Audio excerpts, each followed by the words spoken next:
Okay, I'm just gonna let Katie in.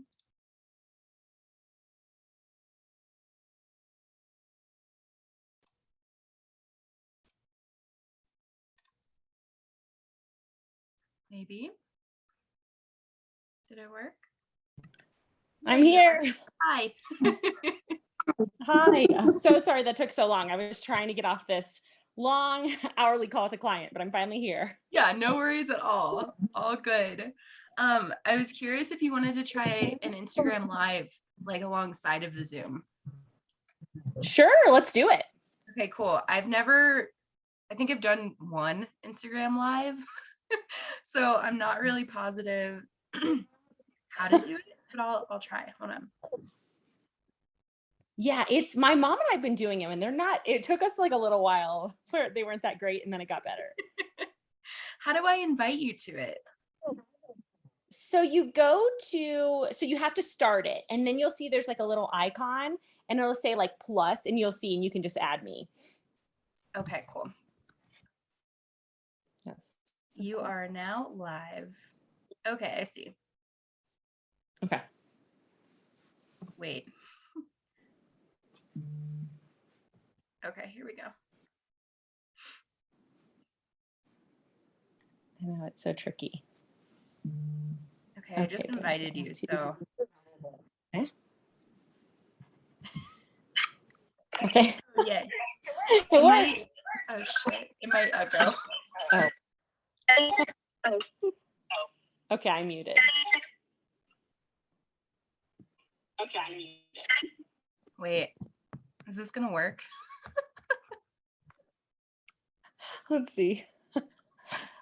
Here, I'm gonna close out. Let me see am I still on there? Or did you close? You're frozen though. Maybe we should, do you want to do Zoom? Would you rather do Instagram Live instead of Zoom? No, because I want to have it recorded.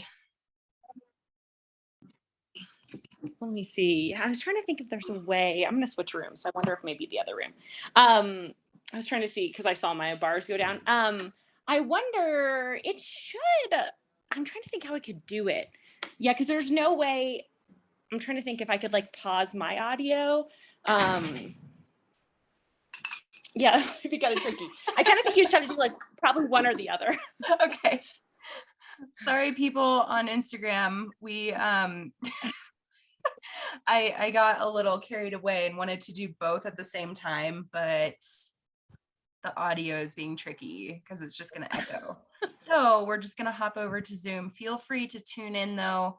The information is in my post, so you all can tune into that.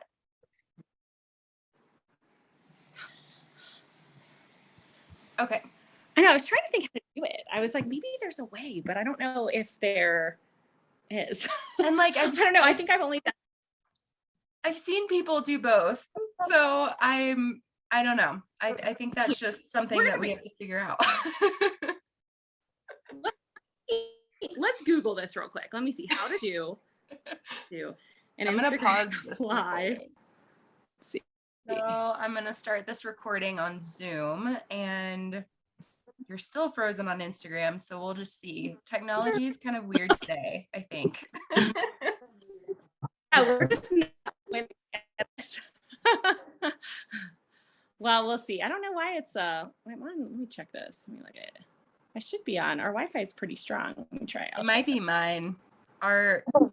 Just with the amount of snow and like it's just been weird up in the mountains. So you never know. Here, I'm gonna try to turn off Wi-Fi. Let's see if that works. Okay. I know this technology is just not our friend. We can go ahead and get started and see how it goes. Okay. Let's see. It says we're having trouble loading. All right, I'm gonna go above the router. We'll see if that makes any difference. Okay. Let's see if it's okay. Go live. All right, I'm moving rooms. Okay. Is that better? Yes-ish. Can you see me? Yes. Yay. Oh okay. Gosh. I think we're good now. Okay. We made it. Okay, so oh my gosh, now it's saying You know what? Let's just do the Zoom. Yeah. Sorry, everybody, again. I know, it seems like it picked it Trying up real and then it hard. went away. I know. We're trying it all. Okay, well, we can always post snippets somewhere Yeah, else. yeah, totally. Okay, We'll go back. hi. How are you? Hello. I'm good. I know technology it makes things hard. I feel like too, because you guys, where do you live? Are you in near Blackhawk or where are you guys located? Mm-hmm. Yeah, we're in Blackhawk. We're kind of between Netherland and like the city of Blackhawk, so closer to Rollinsville area. Okay, Mhm. that's awesome. Yeah, Yeah, it's really that's lovely up like the there. yeah, it's nice in the winter you can just like cocoon up there. Except between births, you're probably like on the move back and forth and back and forth. Yes, I have lots of friends that house me down the hill, which I'm so grateful for. Oh, yeah, that's a Awesome. definite need for sure. Yeah, definitely. So I am Well, thanks so so much for excited to talk to you today. I'm such a food nerd and just have been very, very interested and passionate about nutrition in general for the last couple years, especially um, being a birth worker and working with pregnant folks, just, trying to help set them up for success. So I'm stoked to talk to you. Um, I would love to just yeah. ask, like, who you are, tell people who you are and what you do and where in Colorado you serve.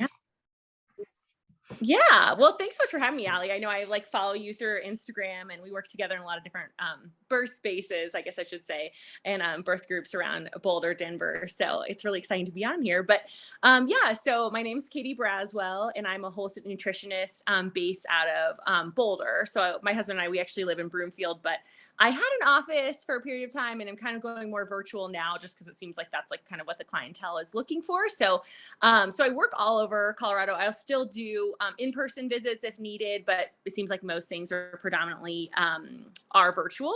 My background a little bit. So I got my master's in holistic nutrition. I was working on it for quite some time, but I finally completed the program about 3 years ago. And then prior to that, I actually worked in the food industry. So I worked in the natural food space. I worked for companies like Justin's, Kind Bar, Rebel. Justin's was bought by Hormel, so I ended up working for Hormel for a period of time. And I would say that's where my passion for nutrition and food really came to be because I saw the other side of kind of sourcing where our food comes from, the FDA, our policies around USDA organics, conventional food, etc. And then prior to that, my mom was a holistic nutritionist and still is. So she's been practicing for like 25, 30 years. So it's been really great to learn alongside her. And that kind of just evolved in my passion for nutrition in the space of, kind of creating, our, I guess, model around how we eat and how we feel and the connection there. So I worked predominantly with women on gut health. That was kind of my first thing out of college and out of my master's program was kind of fine tuning how to heal the gut and how the gut's related to so many different ailments and situations in the body.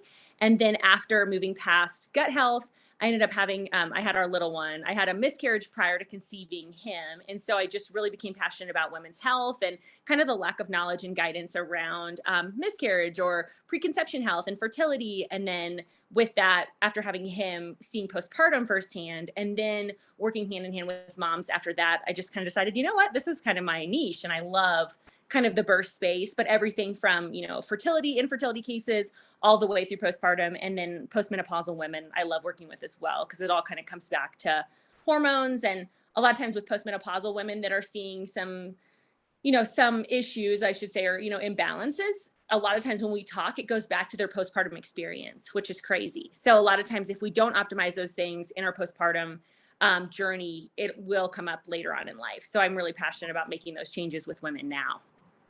That's so So yeah. amazing. I feel like it's so needed and it's not talked about enough, just how you can support your body Mm-hmm. when you're trying to conceive throughout pregnancy and then the postpartum period Right. as well. It's so Totally. important. Mm-hmm. It So is. you mentioned gut health, and that's like such Mm-hmm. a big like topic these days in the Yeah. holistic health world. So I'm curious if you would like to speak to that a little bit. Yeah, it is. I think it's become a pretty big topic, mainly because I know it's like countless women that I talk with that are like, or, I would say and I say women because out of the tip, I usually hold about 25 to 35 clients. And I think right now I have 2 male clients. So it's mostly women, typically I work with women. And so with that, I talk to these clients and they'll say, we'll kind of go through their health history and we'll talk and, kind of come up with either IBS or they start to see signs of leaky gut or infertility. And we go back and we say, they're like, I was on a string of antibiotics when I was 9, 10, 11, and then got sick again at, 16. And then I had a UTI at 18. And then those continued for 4 years. So I just took antibiotic after antibiotic. And then we look at their gut and we say, there's a lot of signs here that you have a really, kind of an imbalance in your gut that we need to work on. And that is so common because and it's no fault to our parents and it's no fault to the knowledge we didn't have beforehand, but antibiotics were pretty prevalent in a lot of us in the last, 20 years because it was like, why not? We can take a pill. This will just fix whatever we have going on. Take a Z-Pack. It'll kick that sickness. Or if you have an ear infection, take this, this kind of quick antibiotic that'll move through rather than kind of focusing on more natural approaches. So, and there's certainly always a time for antibiotics. Like I don't want to knock the fact that occasionally we have to take them. But there wasn't as much mindfulness around how we took them and how we administered them. And I think that's why a lot of us now are in this position where we're, showing signs of leaky gut or an imbalance, and a lot of times too with hormonal health, and I talk a lot, I'm a root cause practitioner. So I'm always going to say the hormones that's not the root cause. The hormones is a symptom that's manifesting from a root cause. So what else is taking place? Like, is your gut off? Do you have like mold exposure in the past? Parasites? Something is, kind of taking place here that we need to look in deeper. And, gut health tends to be a pretty big sign. Oftentimes, even with thyroid imbalance, it stems from the gut. Histamine intolerance, we look at immunity and gut health. So there's really a big connection there. And it's a two-pronged approach. A lot of times I'm not a big advocate of just eliminating foods just to eliminate food. But oftentimes, if we're looking to heal the gut, there is a need to kind of alleviate some of that tension and inflammation on the gut in order to heal. So, and that's why I work with a lot of clients for a length of time, usually like 3 to 4 months, because we have to kind of go through the elimination phase of, okay, we take this food out, we give the gut time to heal, then we can get the food back in. And also with the right nutrition and targeted supplementation, we can do that. But gut health is everything. I mean, it really, a lot of times, even with infertility cases, we see a compromised gut and a, kind of a poor microbiome and have to work on that to fine tune helping the body allowing to have that idea of, okay, I can reproduce and I can move forward with conception, because the gut health is such a big piece of that. Totally. And their like gut health and like mood is so connected. Like we have so many serotonin receptors in the gut. And so if our gut is like imbalanced, then we're probably going to feel like shit. Exactly. Well, and that's the thing. There's a couple of doctors. I think Dr. Huberman, he did a huge podcast on this, and it was talking about the connection between, and that's his big niche, is gut health and mental health, and looking at the connection of, why our kind of medicine and conventional medicine system is always like, okay, you have, depression or chronic anxiety, and they don't look at the gut, because oftentimes someone that presents with maybe a little bit of extra anxiety or, kind of I would say a lower case of depression, we oftentimes see that they have poor gut health or an inability to absorb their nutrients, which is why they're not getting those nutrients back in to fire the brain and kind of move with that. So that can be very, very typical, in that situation too. Yeah, totally. So we have somebody joining us. Yay. Yeah. Hopefully this works. So hold on, I just want to make sure she gets in. Oh yeah. First. When are you here? I'm here. I'm just doing other things, so my video will be off. Okay, cool. Awesome. Yeah. Welcome. Thank you. Excited to have you. Thank you. I'm excited to be here. Yeah, so I'm curious if we're talking about fertility and people trying to conceive, obviously gut health is one thing that you look at. What are some other things that you can kind of look at to provide them guidance? Yeah. Yeah. So, outside of the testing, there's certainly lots of tests, and I can go through that as well. First and foremost, when I'm working with a client who is looking to conceive, we'll look at their cycle mapping. We'll kind of say, and there Mm. are some tests we can use for that as well, but, we'll kind of see the, length of cycles, the length of bleed time. We like to see, sometimes in preconception, and it kind of depends on everyone's own journey. Like I have several clients who come to me and they haven't even started trying, but they just want to optimize and know that everything's perfect and they're getting the right targeted supplementation, nutrition, and then try. And then I have clients who may be 6 months, a year, 2 years, 3 years into their journey and looking for support. So kind of depending on where everyone's at, but I would say a typical, preconception workup looks like, again, looking at cycles, looking at length of bleed time.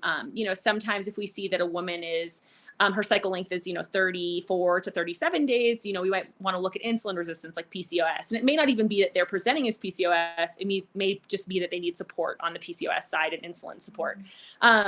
So we look at that length of bleed, clotting in your cycle. We like to see a little bit lower clotting rather than, excessive clotting that can be signs of, in just inherent stress on the body and things taking place. So we like to look at that and really optimize the cycle.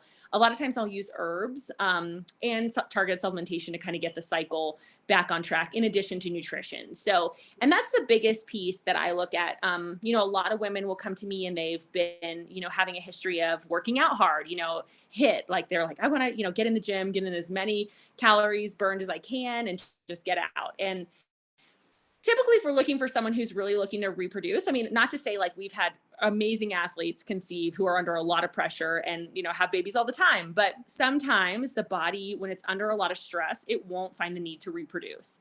So we look a lot at, pulling back those workouts. Like, yes, it's still, we want to move the body, but we don't need to be burning 800 calories in 30 minutes. We need to kind of work on fine tuning that. So that's a big piece. And then nutrition as well, making sure that the client has a diet that's rich in, high in protein, getting in lots of great fats. And also the word that not everyone likes to hear, but we need carbs as women, we need to be having, a good source of carbs. So those are things that I really try to work on.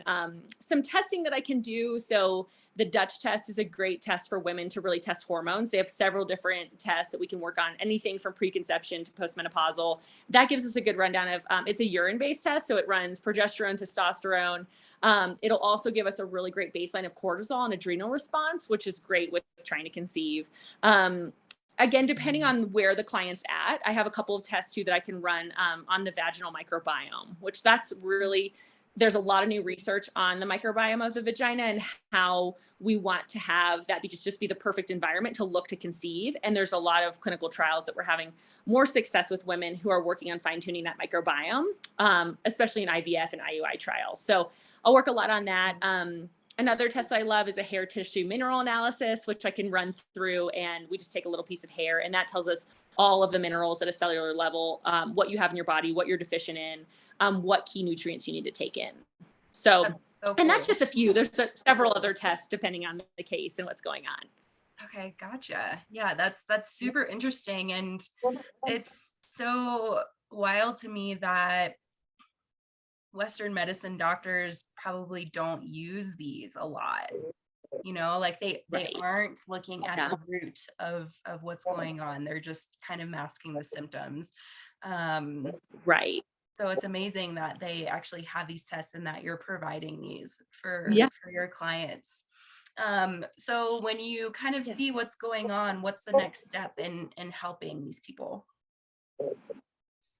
Yeah. So once we kind of identify, if a client came to me and they said, this is what's going on, and usually we'll go through a series of intake forms. So I know exactly their health history, their cycle length, everything. And then from there, we'll look to implement. So like I mentioned, I typically work with women for 3 to 4 months. So, and maybe even longer, depending on their journey and what's taking place. But, so we'll walk hand in hand to change their approach. You probably know Allie from following me on Instagram. I'm a pretty big proponent of organ meats and making sure you're using food as medicine, which, there's no secret that, beef liver, for instance, is like nature's multivitamin. It has so many key nutrients, especially for people looking to conceive.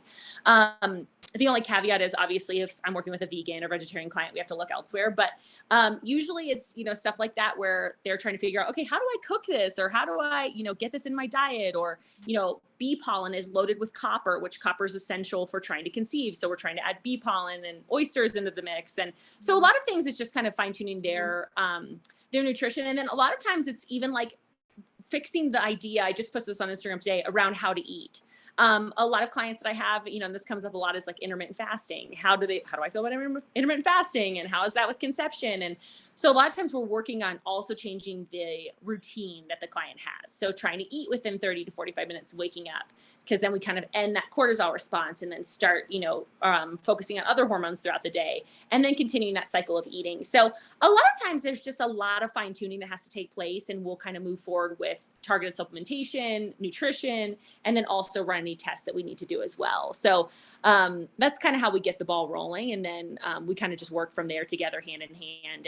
And that's the neat thing about, like you mentioned, Western medicine, which there is a place for that. And they're really, there's some really talented OBs and great fertility clinics out there. But it's hard because you don't get a lot of one-on-one time with that provider. So I find that that's kind of the one thing that a lot of clients like with working with someone like me or another, nutritionist or dietitian, is that there's a lot of one-on-one time to say, oh, well, this isn't working, or this, this kind of upset my stomach. How does, I should change this. And a lot of times you just can't get that FaceTime with an OB, because obviously their caseload and workload is pretty high too. Yeah, totally. So something that just popped in my head, I'm curious if you have any advice. It's, if you have a family, if you have a partner and your eating habits and patterns are not synced up, how do you have any advice for people? Like, how do you work with partners too? Like, it can be difficult. And I'm speaking like personal experience, because when I had some health issues going on a couple years ago, and was seeing an ND, and I had to do all these things, like just completely change up my patterns and timings of eating, and like all these things. And it was a little difficult with my husband Drew, because he just has a completely like different way of doing things. So do you have any tips for people on how to like sync that up and, maybe get more support around that? Yeah. So this is a really common thing. I would say pretty much every client I have, their partner just is not, I wouldn't say not on board, but they're just not, they're not willing to change their whole lifestyle for this. And I will say, just to be transparent, I do see a lot more, I see a lot more success with a client that has a partner that's supportive, because it's just, you're able to do it together. It's really hard to go on for months where you're cooking 2 different meals, or you're like, kind of having to do your grocery shopping separately. I mean, really, it's just like, it's kind of like a diet. Like, how long can that really last when it's not a lifestyle? So my thing is, I love when partners want to be involved. That's first and foremost. So I always invite, like, if I'm having a call, with a client, and I honestly, so I just kind of have the client pay for themselves, and then I'll give nutritional advice to the client's partner as well. Like, if they just want to kind of loop in, like, and just kind of give some blind advice here and there, obviously not knowing their whole health history, but focusing on if it is a fertility case, or we're kind of looking beyond just what's taking place. But, I like to have the partner included. I think that's where we see the biggest success. And we say, look, this is what's going on with your partner. These are the things that need to be changed. This is why, it's, and a lot of times I'll get, a client who say, well, my husband just doesn't like agree with this, or he thinks that it's kind of like, woo woo, is this really going to make a difference? But, I think having them looped in makes a really big difference. And then they hear firsthand, like, this is what's taking place with their partner. This would make things easier, And I find that depending on the severity of the situation, oftentimes the partners are pretty engaged, because things that are taking place are either, postpartum depression or postpartum anxiety or infertility, or, even people that come with like low libido, they're like, and the partner's like, okay, you need to kind of figure all these details out to get to have a healthier, relationship, and really figuring those key pieces out. But I find that that's the way to really loop it in. It's sometimes, if it's like going through the client to then tell their partner success with that, I really like to have the partner engaged and have those conversations together. Totally. Yeah, that makes sense. Hard. Yeah. So you mentioned like organ meats and how beneficial they are to the body.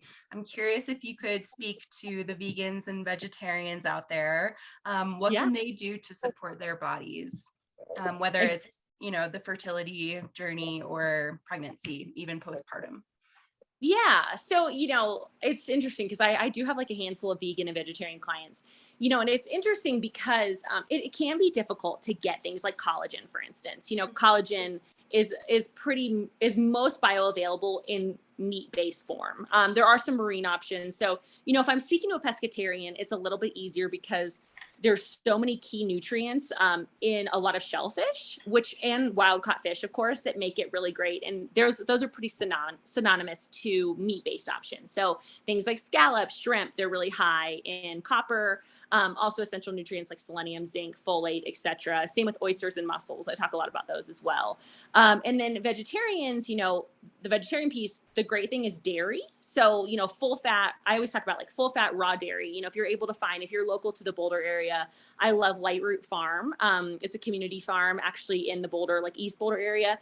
And they sell, all organic eggs that are right off their property, raw milk, raw cream. It's amazing. So I do a pickup there every week. And that's really great for vegetarians because they are able to get some key nutrients through dairy, especially raw, because it's so probiotic rich. Obviously there's some inherent risk, foodborne safety with raw. So you have to take your kind of, where your comfort level is there. But so that's a really great option. Also with vegetarians and vegans alike, nuts are a huge source of, key healthy fats, great nutrients. The body can kind of curate some collagen based off of these nuts as well, which can be really nice. Leafy greens are, high in vitamin K, they're high in essential key nutrients. So leafy greens are going to be really important. And then outside of that, obviously too, vegetarians as well, eggs, eggs are huge because they're high in choline. And that's a great option. But even like avocados are a superfood. They're one of the highest foods that have concentrations of folate, which is great with reproduction and trying to reproduce and preconception health and everything. So it certainly can be done. I just think, we have to get a little creative, but we can totally do that. I have some vegans that have had beautiful pregnancies where, we run their HTMA, their hair and mineral and tissue analysis tests. We get blood work and it's just flawless. Like everything looks really, really great. So it's just, if you're going to take those approaches, I think it's really important to work with a nutritionist, especially in pregnancy, to make sure you're getting in all those key nutrients to have a healthy and supported pregnancy too. Totally. I've also heard of people and have talked to people who, they're vegetarian or vegan until they get pregnant, and then they really crave meat for some reason. And so they just eat a little bit of meat throughout their pregnancy, and then, they either continue that in the postpartum period or they go back to their vegetarian or vegan diet. I think that's so interesting. And that's just part of like listening to the body. Yeah. And you hit it on the head. I think it's intuitive eating, and I think as a culture, we've gotten away from that. Our days are so busy, we have little ones running around, we're running, to a birth, we're all over the place, or, in and out of the office where, we're grabbing food on the go. We haven't really paid attention as a culture for a little while on how does food make us feel? What are we craving? And a lot of that comes down to our time in the sun, matching up the circadian rhythm, getting lots of vitamin D and natural sunlight, kind of getting our bodies back to this place of really listening because, there's days in the summer, I'm like, I'm probably one of the largest like meat eaters. I know I'm really into the primal, lifestyle. And, but I will be like, just like a salad with like, some vegetables, roasted beets, roasted carrots just sounds really good because in the summer it's hot. You're not really looking for those really warm, harsh meals. You're kind of looking for something from your CSA or something light, so really paying attention to what you want. And that's exactly what I think you're mentioning is like in pregnancy, a lot of women are like, and it could even be their body telling them, you might be on the fringe of anemia, which sometimes can be hard. From looking from non-heme sources, non-meat-based sources, it can be hard to get your iron to really go up a lot. Lentils are a great, source of that, especially with like a squeeze of citrus. It can be really great. But I do have clients who are like, I just like all of a sudden I was just craving a hamburger. And then we find out, a week later, they're kind of on the fringe of anemia. So I think their bodies are telling them, you need some more sources like that. So it is really cool to see when clients are able to kind of pay attention to that. Yeah. So. jumping to the topic of supplements, I know that supplements are kind of a big topic as well. Can you speak to Right. how much nutrients you're actually soaking up from from the food you're eating, and Right. when supplements actually come into play and when you need them? Yeah, that's a great question. So, and this is one that's tricky. So, first of all, my time in the food business and really, that's something that I really, really love. I love working with local farmers and ranchers, and, I love partnering with um, individuals that are really pushing forward in soil health and soil biodiversity and really focusing on regenerative agriculture and what's going to save our soil. Because kind of to bring it, two pronged, unfortunately, right now, our soil just isn't where it needs to be. That's years of monocropping, glyphosate, GMOs. Our soil health has really been depleted. And that's really post-industrialization. We kind of came out, really kind of all hands on deck with trying to produce food as fast as possible. And with that, we kind of savaged our soil. So, because of that, we can't really rely on just a lot of food alone. And as a practitioner myself, I always like to lean on nutrition first and foremost. So, and again, it depends on the region of the world or the country where someone's living. Because, in Boulder, for instance, like, where Allie and I are close to, we're really fortunate to have a lot of great farms that are really involved in soil testing and knowing the health of their soil and really a lot of these farms have been in families for 50, 60, 70, 80 years, so they've had the chance to really fine tune and hone in on the soil health. So we can probably focus mostly on nutrition and food alone and not have to lean in on supplementation as much. But then I have family that lives in Nebraska, for instance, and they're in the middle of some cornfields that are sprayed and monocropped, and so they're not able to get as great local options as we are where their soil's in good health. So I first and foremost, I always look at where the client is, and what access they have, and what thought, forward thinking and progressive nature is around the food in their area. So that'll be the first thing, and then also how the client's eating. So, like I mentioned, like organ meats, raw milk, sourdough bread, are all really high. Organic eggs are really high in key nutrients. So if a client has a really rich diet in those things, where I know they're getting a lot of great options like wild caught fish, grass-fed meats, organic veggies, there's going to be less of a need for supplements. Because to your point, and this is a big topic right now is, a lot of clients will say, well, I think I'm excreting, most of the vitamins I'm taking. And vitamins are an investment. I mean, it's not a cheap endeavor. I think, most times that I have clients on supplements, it's usually anywhere from $50 to like $300 a month, depending on what's, taking place in their body. So again, depending kind of on that situation, that'll be how I kind of recommend what people need to take. A lot of, obviously in the prenatal space, I like to have women on a great prenatal because a lot of times that's a great insurance policy of sorts. A prenatal never, or any vitamin in itself, ever takes the place of a good diet. It's not like one pill's not going to fix all, because you're definitely, like you said, you're not absorbing it all. And again, that also comes into gut permeability and gut health. If a client has pretty poor gut health, there's a pretty good chance they're not absorbing any of those nutrients from the prenatal or from the vitamin itself. So I'll always work first to heal the gut and then introduce supplements, because a lot of times I get clients that come to me, they're in no shape to really be absorbing vitamins, just because of, excessive antibiotic usage, environmental toxins, et cetera, that have really taken a toll on their gut. So it's really client by client, but I would say, I always work first and foremost to get every nutrient I can in through the client through food, and then supplement where needed. A lot of clients really need a targeted probiotic. I would say first and foremost, that's like the one thing I start with. And then next would be magnesium. Magnesium is something that our soil's pretty depleted in. And it makes a big difference in a lot of people. A lot of women come to me and they're like, honestly, we can heal a lot of what they're going through a great probiotic and magnesium. And then adding in trace mineral sources here and there. So it's definitely client specific. It's something I still don't have totally, honed in on, Allie. It's like, depending on the client, where they're at, but I do want to be cognizant as a practitioner to not ever over supplement, because like you mentioned, it's the body can only absorb so much. And I would rather lean into things like oysters and beef liver and raw cheese and eggs that have so much macro and micronutrient density, that those are going to be foods that are going to give us the biggest push anyway. Yeah, absolutely. So for those who do need a little bit of supplementation, what are your favorite brands of supplements, or what's your favorite prenatal vitamin? Yeah, Yeah. So I would say, and I definitely have tried a lot of different ones. My favorite for prenatals is optimal. It's an optimal prenatal from Seeking Health.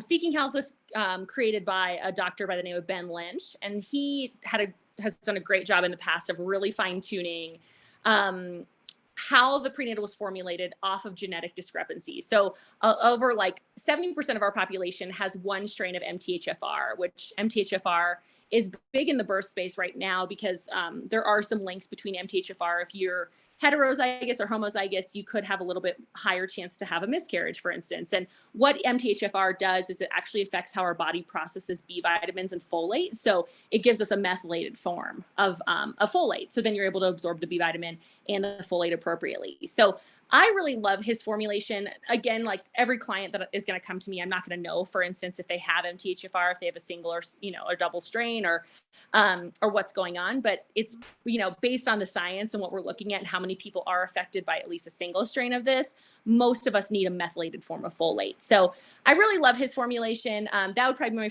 my first choice. And he also has a capsule version and a chewable, which can be really nice for the first trimester. If you're kind of, can't get some pills down, that's a great option.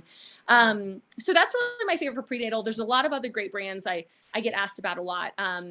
Needed is another good one. I don't really love if a prenatal has iron. I think that I would rather look first and foremost, because iron can be pretty hard on the digestive tract and can also help. It will kind of create like some constipation a lot of times in clients. So I like to look at food-based, if I'm working with an anemic client, and also upping their copper stores. So a lot of times with clients that are anemic, we see they also have low copper in their body. So we want to work hand in hand to really focus on upping those. So again, Needed would be a good one. Other brands that I really like that I talk about a lot, Earthly is kind of a newer supplement company. They have an oyster capsule that I love that I use in a lot of my pregnant clients because zinc is the active ingredient in oysters. It's found pretty prevalently. It's very bioavailable, and that's great for the thyroid. So if I have a client that's kind of on the fringe on their thyroid health, we'll supplement with that oyster supplement.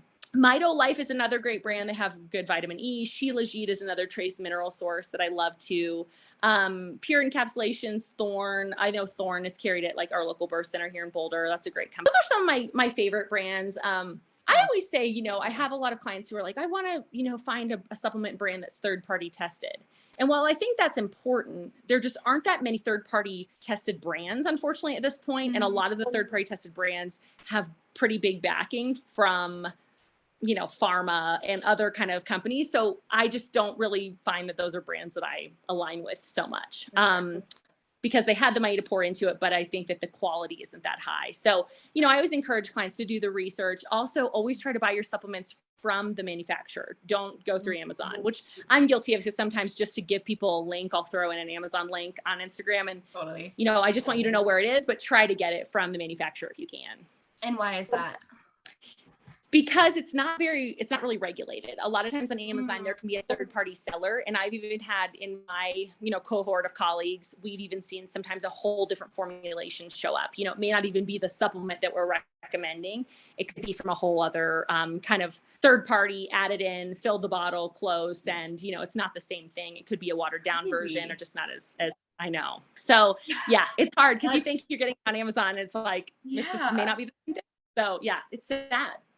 Oh, that's so wild. That seems like sneaky to me. Yeah, I know it. And that's kind of the other side of the fact that supplements aren't FDA approved. There's just not as much regulation around them. So, I just always encourage, people to be mindful of that and just, try to guide. There's some great companies too, like iHerb, Vitacost. We have, Pharmaca locally here in Boulder. They have a little bit of an e-commerce space too. So, support those companies. That can be a good a route that if you're not wanting to go through the manufacturer, natural grocers too, so finding reputable sources. Whole Foods doesn't carry as much, I would say, on the broad spectrum as far as supplements. They'll have a lot of collagen brands, for instance, like collagen is one. And that's even one to kind of pay attention to because Vital Proteins they're a pretty big player in the space, but they were just bought by Nestle. So, it's kind of just paying attention to the brands that you're buying from and kind of what their backing is and knowing that you're getting a good product. Totally. Absolutely. So we talked a little bit about fertility. Can we kind of jump into pregnancy and, what's ideal for a pregnant person to support their bodies and support their growing baby as far as nutrition goes? Yeah.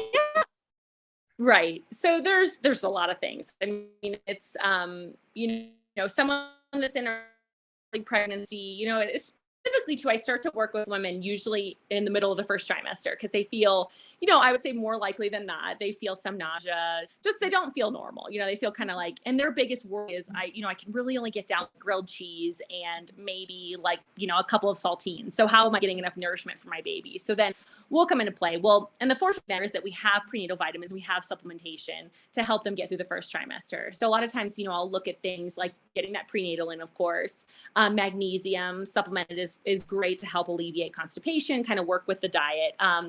And then probiotics is huge. Cod liver oil is another great source to get omegas and DHA into the system. And then vitamin D if needed. I usually like to look at labs and make sure that's essential, but if so, we'll kind of throw that in. And then usually some sort of targeted supplementation around, beef liver. Beef liver is really nice because it does come in dehydrated capsules. So if you don't like the taste of liver, you can get it in that way. Beef liver is high in vitamin A. So when working with clients, we usually only like to do beef liver a few times a week just because vitamin A is a great thing, but we just don't want too much of it in pregnancy. So those will kind of be things I focus on in the first trimester, usually mostly through supplement form, just because it's really hard to get a lot of great foods down for them. And then into the second trimester, we'll really, as the client's starting to feel good, they're starting to feel more like themselves. We can add in some movement, add in, great days in the sun, trying to get outside more. Then we start to look at, okay, how do we want to optimize nutrition? And so with that, we really work on kind of a targeted plan to, again, make sure they're eating enough. So eating, within waking up every 2 to 3 hours after that.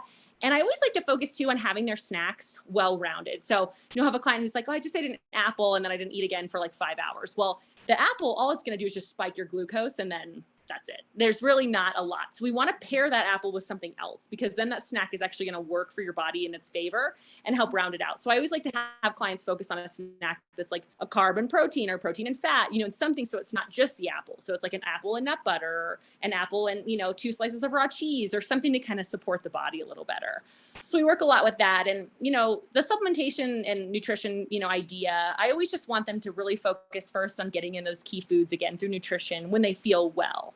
So in the second and third trimesters, trying to get in, great dinners and, eating really for the intuitive side too, of like, if you feel like you need like wild caught fish or you need, more iron in your system, trying to find those food-based sources. So, a lot of that I lean in, if the client's pescatarian, we move a lot with wild caught fish, but there we have to be mindful of, higher mercury content and heavy metals, because it's just never easy. So, sardines are really nutrient dense, again, oysters, mussels, and then pasture-raised meats, on the client side that is able to consume meat. And then vegetarians, we lean a lot into veggies. A lot of times too, we, like them to be a little bit more cooked.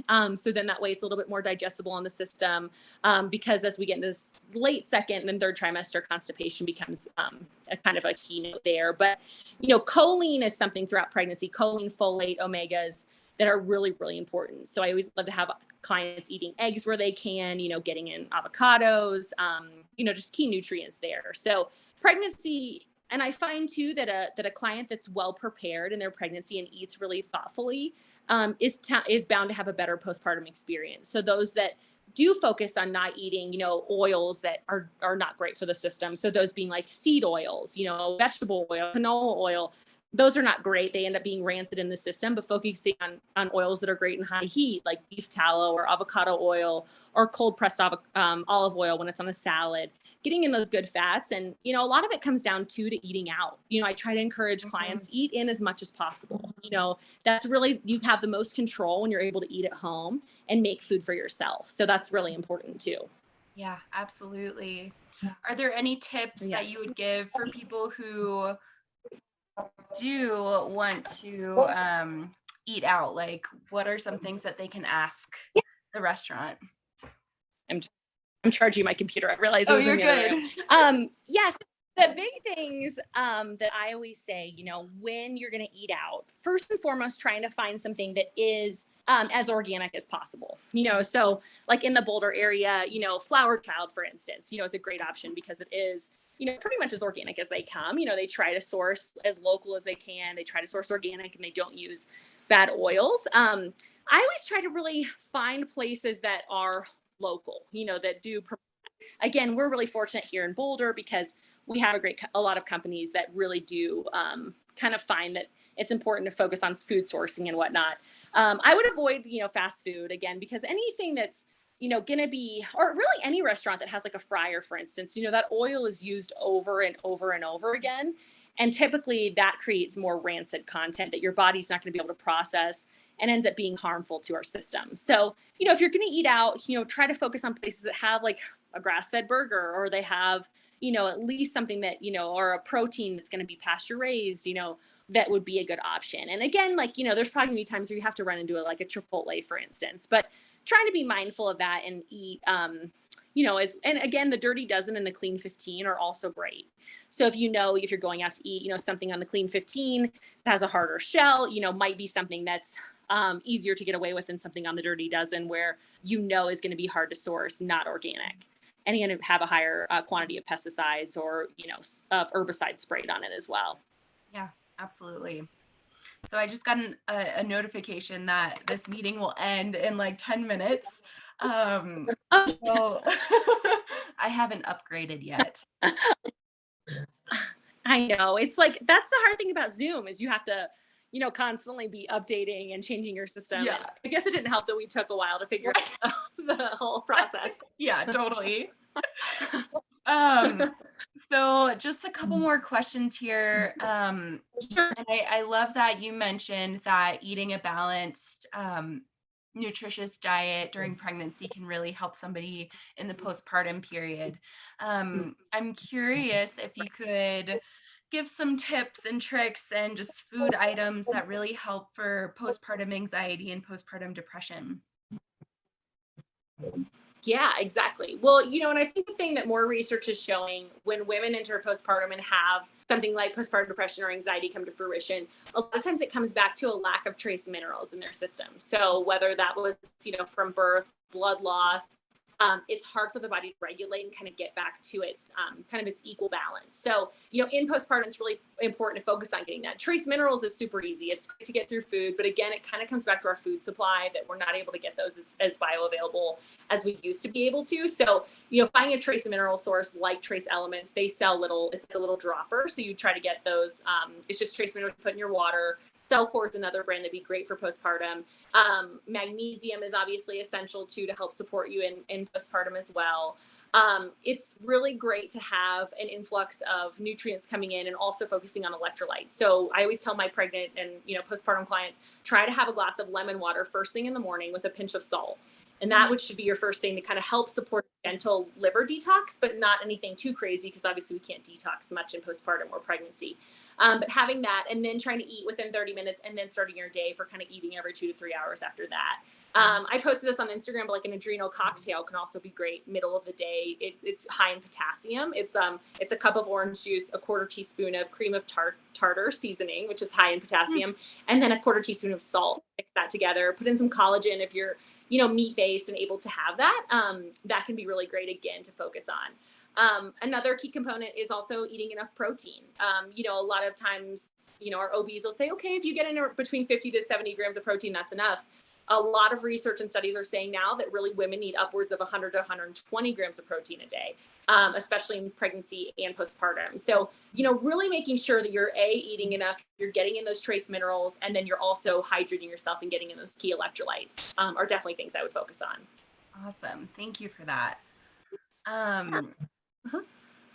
Let's see. I'm just looking at my list of questions here. I know. You had such good ones. Oh, thanks.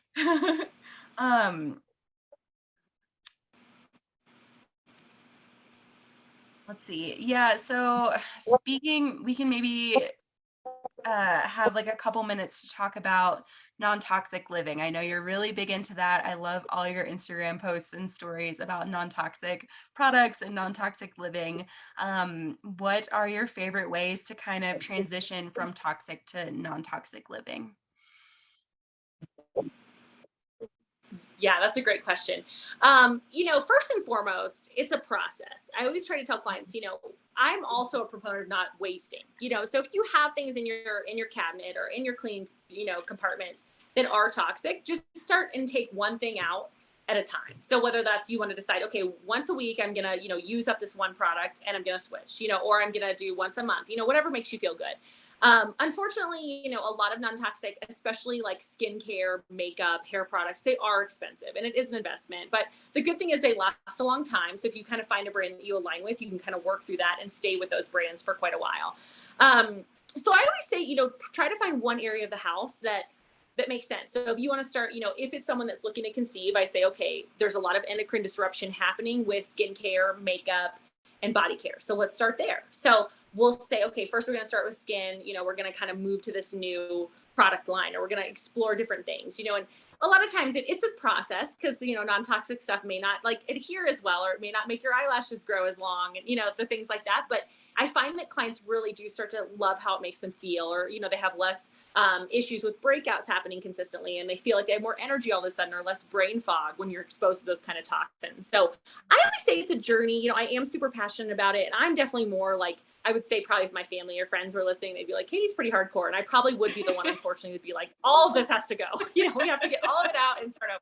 So I can see with those people too that are like, I just got to move out with this. But, trying to just take one thing at a time. I'm also really, and this could be one of those things that I know some clients, it's too far for them, but for me, makes a lot of sense. Like EMS, like your exposure to electromagnetic frequencies, like Wi-Fi, Apple Watches, even air conditioning units, everything that can really take a big toll on our bodies. So it's really important to be mindful of that, as well as, in your home, like, are you sleeping right next to your Wi-Fi router, or are you sleeping right next to your cell phone that's not on airplane mode? That's a pretty big issue for our bodies, and it can cause a lot of endocrine disruption too for those looking to conceive.